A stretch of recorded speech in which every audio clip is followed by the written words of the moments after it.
El Señor esté con ustedes. Lectura del Santo Evangelio según San Mateo.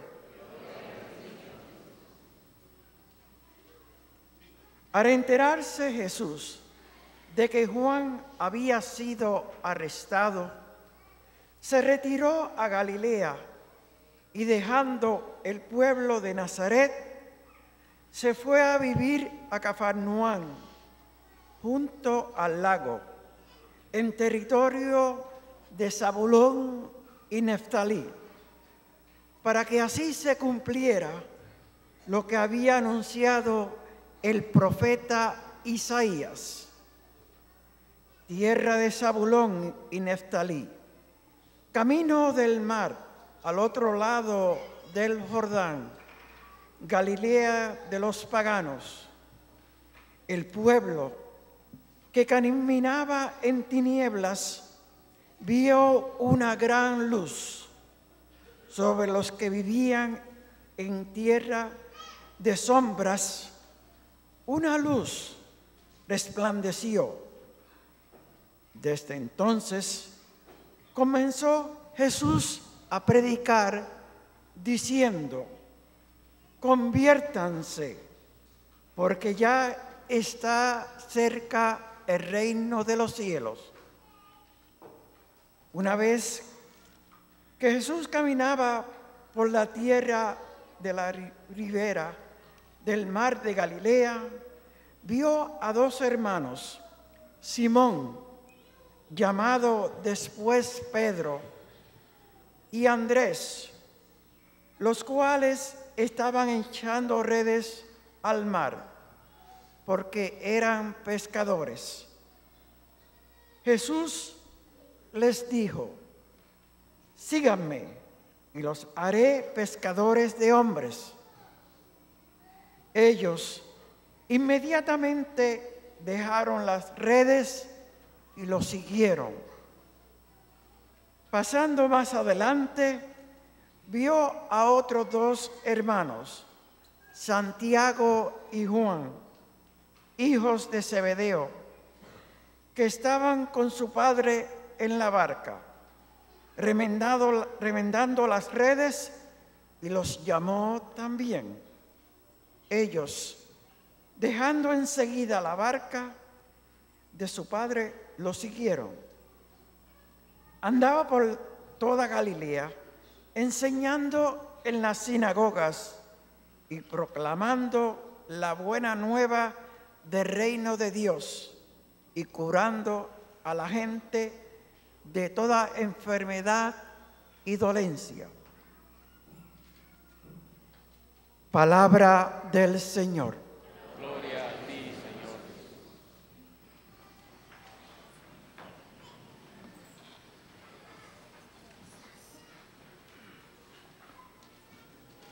Saben que yo quisiera que comenzáramos hoy mirando a la persona que tienes a tu lado, y quiero que le digas a ese que está a tu lado: el Señor te está llamando. Díselo: el Señor te está llamando.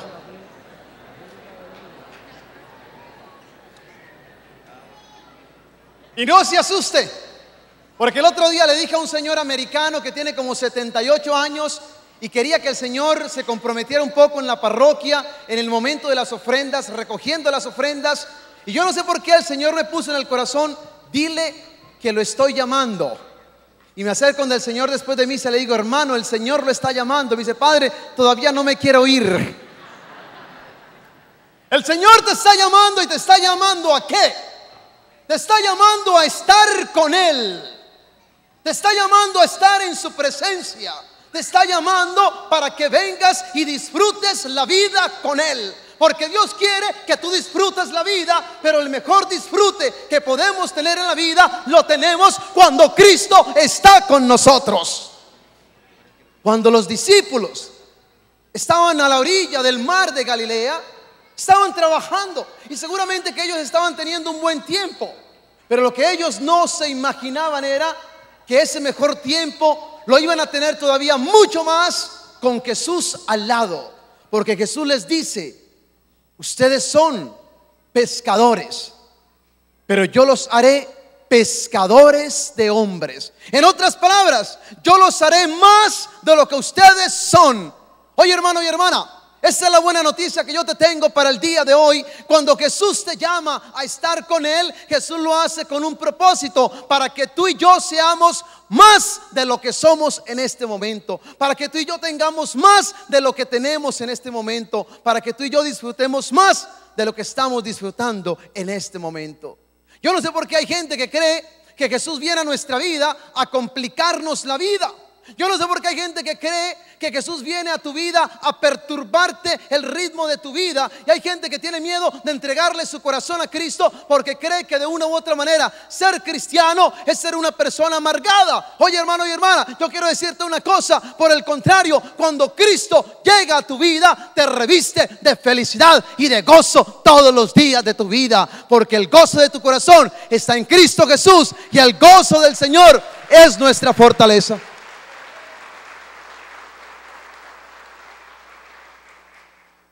Se acercó y los llamó. Y si usted se da cuenta, aquellos que Él llamó eran personas muy simples, personas muy sencillas. No eran personas demasiado talentosas, no eran personas estudiadas. Era gente del pueblo. Ay, me encanta, ¿saben por qué? Porque esas son las personas que Dios llama. Dios no está buscando los talentosos.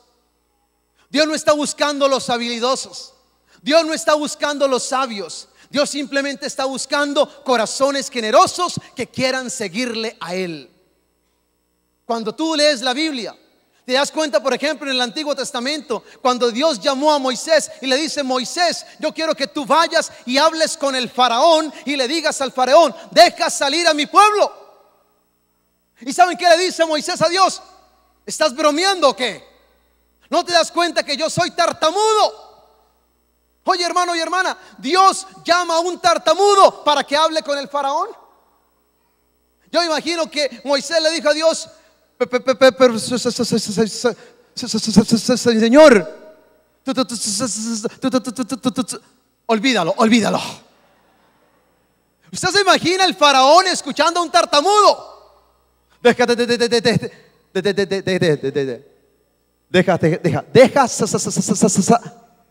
No, yo te saco a patadas primero. Moisés viene a decirle al faraón: deja salir a mi pueblo, yo te saco a patadas primero, le dice el faraón. Oye, hermano y hermana, ¿sabes por qué? Porque esas son las personas que Dios llama. ¿Y saben por qué Dios llama a la gente sencilla, a la gente simple, a la gente que quizás no son demasiado sabios o demasiados poderosos, como dice el apóstol San Pablo? Para que nadie se gloríe en la presencia de Cristo Jesús, porque el poder de hacer las cosas por Dios no depende de nosotros, sino del poder que está en cada uno de nosotros. Oye, hermano y hermana, yo te digo una cosa: si mi ministerio dependiera de mí, sería el ministerio más pobre de este mundo. Si Dios dependiera de mis habilidades, pobrecito Él. Pero yo quiero decirte una cosa: mi ministerio y lo que yo hago como sacerdote no depende de mí, depende del poder del Espíritu Santo que está dentro de mí. Y cuando tú le abres el corazón a Dios y dejas que su Espíritu te llene, Dios puede hacer maravillas en tu vida y maravillas a través de tu vida, porque el poder de lo que tú haces no depende de tu habilidad, sino del poder de Dios que viene a reinar dentro de ti. Dios llama a la gente sencilla. Dios no llama a los engreídos. Dios no llama a los que se creen más que los demás. Dios llama simplemente al que delante de Él se siente necesitado de su misericordia, necesitado de su presencia, y no tiene miedo a ofrecerle su vida para su servicio. Saben que hay un pueblo pequeño en los Alpes suizos. Si de pronto alguna vez les da por ir a Suiza, hay un pueblo muy pequeño cerca a los Alpes, y allí en aquel pueblo hay un monumento con dos figuras. Son dos hombres. Uno de los hombres de aquella figura fue un gran científico, un hombre que escribió muchos libros y muy respetado. La otra figura es de un humilde campesino que junto con aquel científico lograron subir a la cima de los Alpes. Cuando aquel científico logró subir, todo el mundo habló de él, la televisión y los periódicos, porque el hombre científico subía a la cima de la montaña. Sin embargo, cuando construyeron aquel monumento, pusieron al lado la figura del campesino. ¿Y saben por qué? Porque el campesino aquel fue el guía que le mostró el camino para llegar arriba. Y sin ese campesino no hubiera sido capaz de llegar a la montaña. Oye, hermano y hermana, a veces nosotros, o de pronto tú te puedes creer como ese simple campesino, pero yo quiero decirte una cosa: sin ese campesino es imposible llegar a la cima de la montaña, y la cima de la montaña es la gloria de Dios. Por eso bendito sea Dios por esa gente sencilla que pone a nuestro lado, porque ellos nos enseñan el camino para llevar a la cima, que es la gloria de nuestro Padre Celestial. Yo siempre he creído, y yo lo veo en esta parroquia St. Jan Fisher. Esta parroquia no está siendo construida por los poderosos. Esta iglesia no está siendo construida por los ricos. Esta iglesia no está siendo construida por los que más tienen. Esta iglesia está siendo construida por la gente sencilla y pobre de Dios, que le ofrece a Dios su talento, le ofrece a Dios su vida, y juntos construimos el reino de Dios para que esta parroquia pueda alumbrar y pueda ser un faro de luz donde haya esperanza y fortaleza para todo el que viene a esta casa, que es la casa de Dios. Hermano y hermana, si tú te sientes pobre, si tú te sientes viejo, si tú te sientes anciana, si tú sientes que no tienes nada para dar, eso es una mentira. ¿Sabes por qué? Porque todos tenemos algo para ofrecerle al Señor. El Señor, el único talento que hoy está buscando en tu vida es el talento de tu disponibilidad. Óyelo bien. El talento que Dios está buscando en tu vida hoy es el talento de tu disponibilidad. En otras palabras, que tú te hagas disponible para el servicio de Dios. Los llamó para que estuvieran con Él.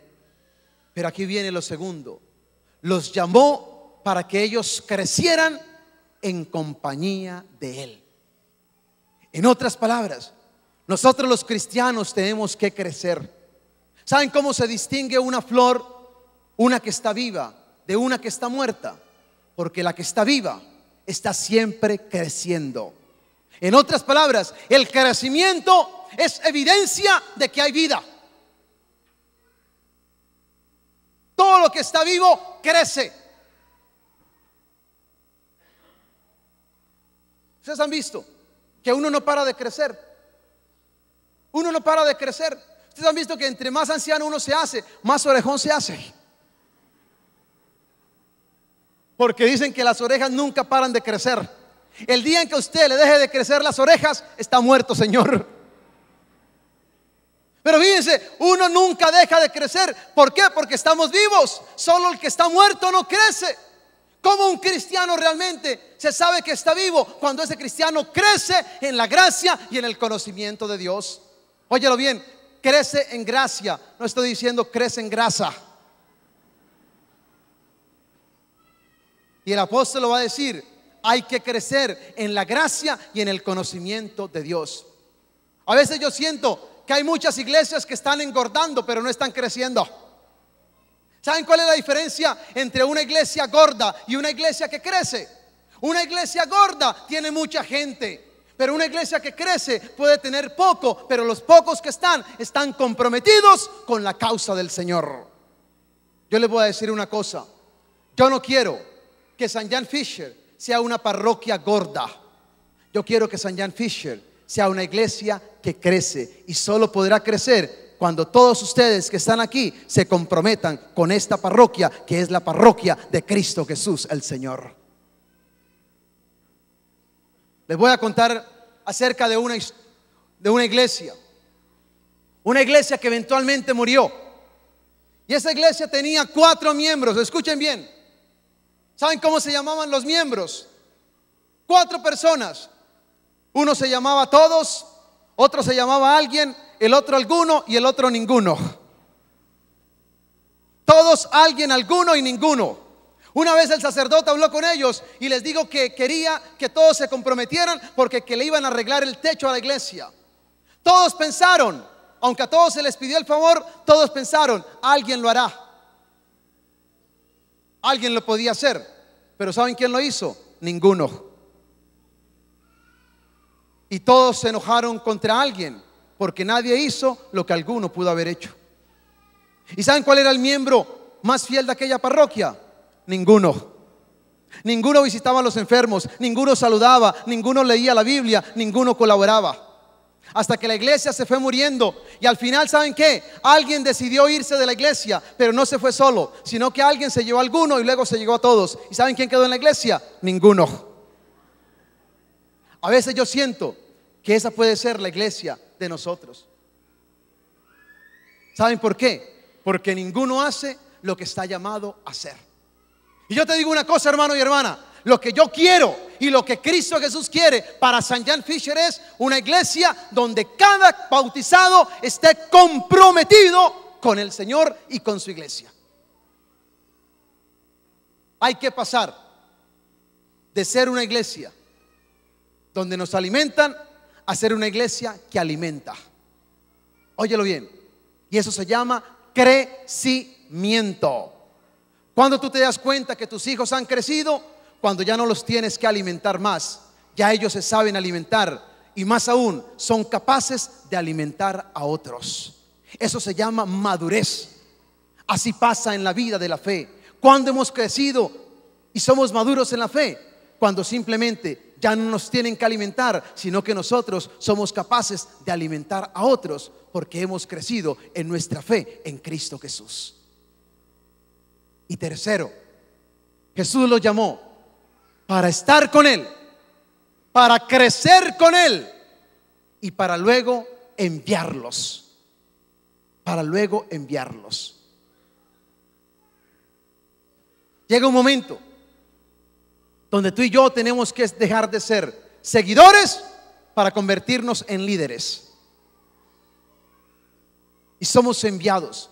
Y somos enviados con el poder de Dios. Somos enviados con lo que hemos recibido. Somos enviados con el equipo que Dios nos ha dado. Somos enviados para hacer la misma obra de Cristo Jesús. Hoy la iglesia, y el Papa Francisco lo ha dicho, hoy la iglesia necesita salir a la calle. Hoy la iglesia necesita ser una iglesia evangelizadora. Hoy la iglesia necesita ser la iglesia de los enviados. Que no nos dé miedo salir, porque solo cuando salimos somos capaces de crecer en nuestra fe y de ser verdaderamente servidores de Cristo Jesús.